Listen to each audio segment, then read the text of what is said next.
Après la prière de Korité à Paha, foi, tradition et communauté. Le jour se lève sur Paka, un matin différent des autres. Aujourd'hui, c'est la fête de Korité. Dans les ruelles du quartier, des silhouettes vêtues de boubous éclatants se dirigent en silence vers la mosquée. Les visages sont empreints de sérénité. Les pas résonnent sur le sol sablonneux, comme un écho de la ferveur collective. À la mosquée du quartier, l'heure de la prière approche. Les fidèles s'alignent en rangs serrés, unis dans un même élan spirituel. L'imam élève la voix, portant avec lui les espoirs et les prières de toute une communauté. Allahu Akbar résonne dans l'air, suivi d'un silence profond. Un instant suspendu où chaque âme se recentre sur l'essentiel. La prière commence, les fronts touchent le sol dans un geste d'humilité et de gratitude.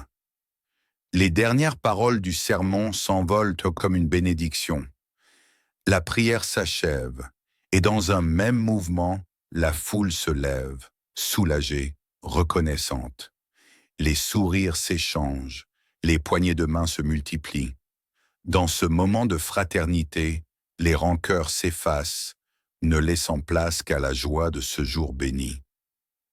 Dans les rues du quartier, l'effervescence prend une autre forme. Les familles se retrouvent autour des tables garnies. Les enfants rient, vêtus de leurs plus beaux habits.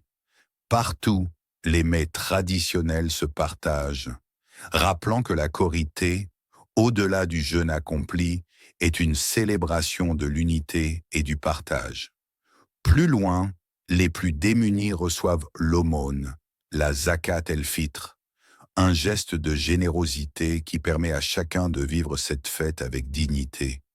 Les mains tendues se remplissent de grains, de pain et d'espoir. Ainsi se termine une matinée de Korité à Paka, un jour de prière, de pardon et de solidarité, un jour où la foi et la fraternité illuminent